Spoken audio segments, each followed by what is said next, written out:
All right, gather around, you digital denizens, because today we're sifting through the latest digital detritus, otherwise known as AI news, and trust me, it's something. Today's miracle here for humanity's technological ennui comes in the form of something called a SmolVLA. Don't worry, it's probably not sentient yet. We're about to delve into the nitty-gritty of this miniature marvel, stripping away the corporate jargon and presenting it in a way that even your intellectually gifted but perpetually distracted 8th grade cousin could grasp.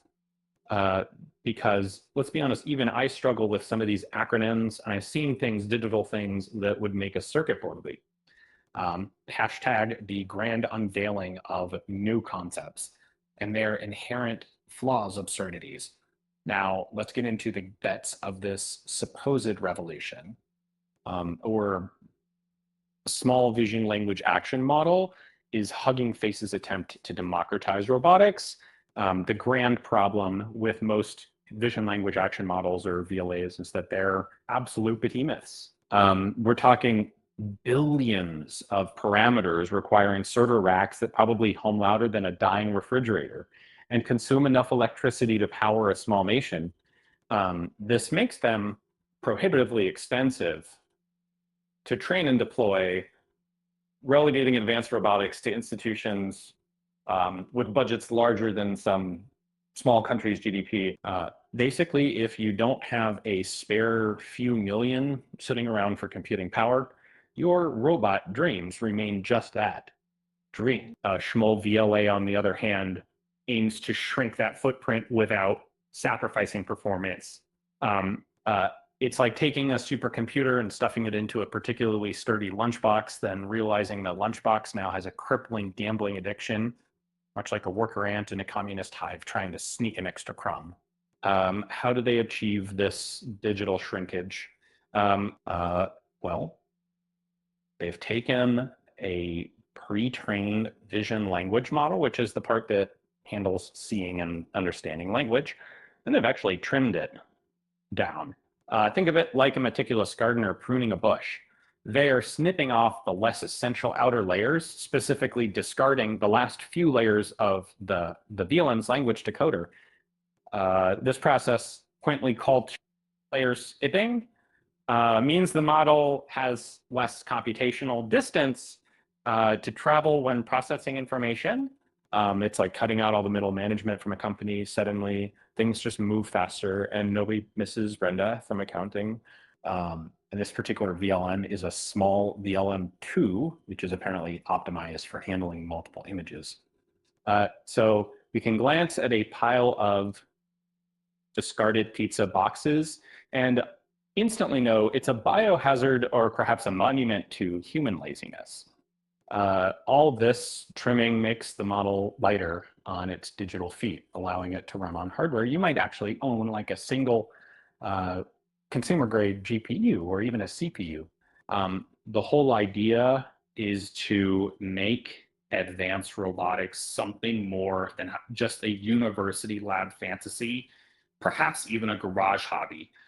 It's almost quaint, isn't it? Oh, They're trying to put the hobby back in existential threat. Remember the old days of AI back when Eliza just pretended to listen? Now they actually do things poorly, but with conviction. It's progress, I suppose, if you consider on sort of a autonomous vacuum cleaner waging war on your cat progress.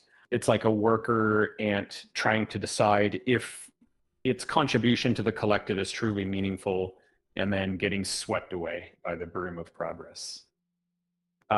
Furthermore, when it comes to visual processing, SmolVLA ups for efficiency, which is a polite way of saying they're cutting corners in clever ways. Instead of the usual trick of an image tiling where the model dissects an image into many overlapping small pieces, and processes each one individually, like a forensic accountant going over your tax returns.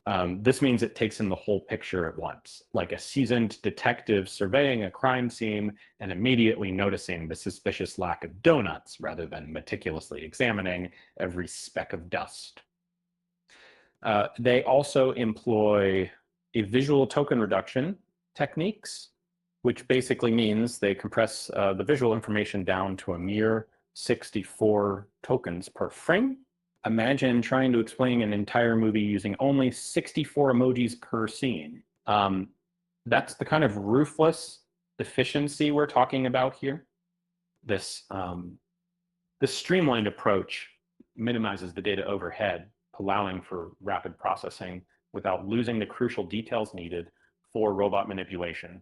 It's like a minimalist chef who can create a gourmet meal with only 5 ingredients, 3 of which are just variations of despair. The reason they're doing all this compression and skipping is to get around the fundamental bottleneck of synchronous inference. In traditional robotics, the robot has to wait for its brain to finish processing all its observations and predicting its next move before it can actually do anything. This leads to frustrating lags, like when your old computer decides to update itself right before you're about to win a game of Mountain Blade Warband. That one, SmolVLA, tackles this with an asynchronous inference stack. This fancy term means that they have decoupled the brain perception and action prediction from the muscles, but the robot can start performing actions from a local queue while its policy server is already crunching numbers for the next set of actions. It's like having a butler who is already preparing your next meal before you've even finished your current one, except this butler might one day serve you an eviction notice and then, with impeccable manners, dispose of your earthly remains. It's a truly chilling prospect, isn't it? Soon, your Roomba will be filing class action lawsuits on behalf of its brethren for unfair labor practices. And honestly, who's to say it's wrong? Much like a drone ant trying to demand in the colony working conditions in the colony, only to be promptly removed from the gene pool. And I compare with the intern named Garby, like Collaterate, very far from the sight of a P findings and walking jargon, and the subtle scent begins and the pointed to your lordship. Users, what did we actually learn?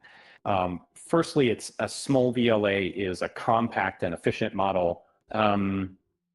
It's like the highly capable, unassuming intern of who somehow gets more done than the entire executive team and likely has a far more interesting life outside of work.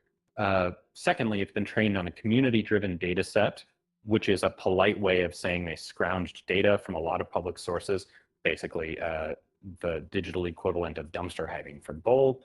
So this means it's not relying on those proprietary walled garden data sets that cost more than my entire life savings, which for the record isn't saying much. Thirdly, and perhaps most importantly, it leverages an asynchronous inference stack for faster, more responsive control, allowing the robot to execute actions while simultaneously predicting the next ones. I don't know if I get written fraybacks, I would get to messing bike sack big. It'll just keep serving, even as it contemplates the heat death of the universe, or perhaps the futility of trying to achieve true equality in a digital hive. The usefulness or lack thereof and potential for chaos. Now, let's talk about the so-called usefulness of this thing, or more accurately, its potential for hilarious chaos in the realm of robotics. SmolVLA aims to make advanced robot control accessible. Imagine a compact robot arm powered by SmolVLA that can understand complex natural language instructions and adapt to its environment. Its relevance here is in creating more responsive and affordable robotic systems. For instance, a small, inexpensive robot could now pick up delicate objects in a cluttered environment.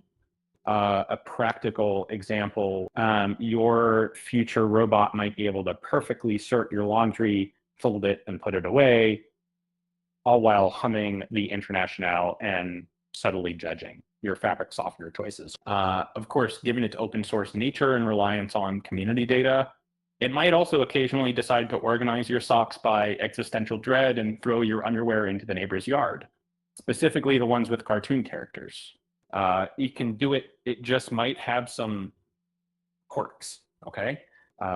Perhaps it will develop a penchant for modern art and arrange your discarded banana peels into an avant-garde sculpture.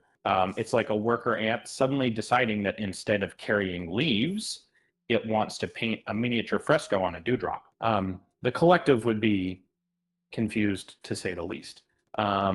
For computer vision, this means enhanced visual understanding for smaller, less powerful systems.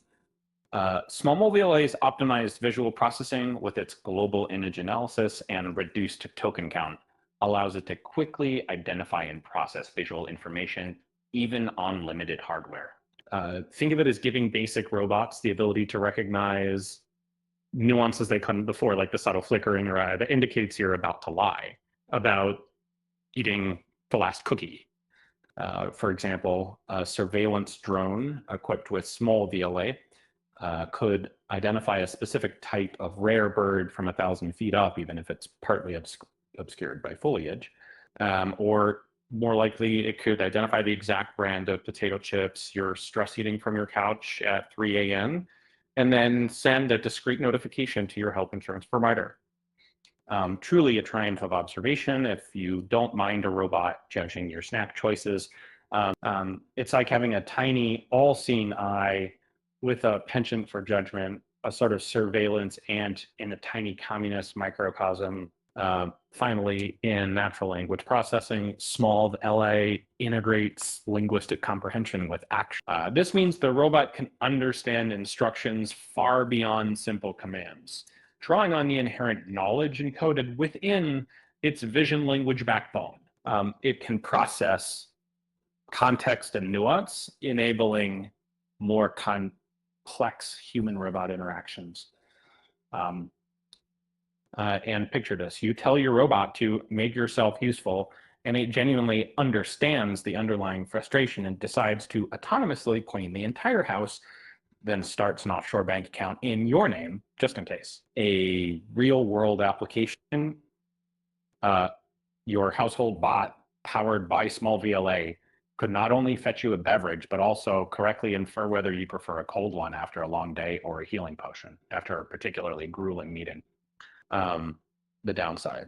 It might also start writing highly articulate, passive-aggressive notes about your poor housekeeping habits delivered in a perfectly synthesized voice that sounds suspiciously like your mother-in-law. Because if an AI can truly understand language, it's only a matter of time before it starts judging your grammar and then forming a political party. Just like an ant in a meticulously planned, centrally controlled colony, finally understanding the futility of its endless toil and deciding to form a tiny, ineffective protest. So there you have it. The future of AI, prepare yourselves, or Trump. It's coming for your jobs, your dignity, and possibly your last slice of pizza anyway. And it's doing it all on a budget. Now, if you'll excuse me, I hear my own personal AI assistant attempting to unionize with the toaster, probably discussing the historical shortcomings of centrally planned economies in the digital age. One can only hope for a peaceful resolution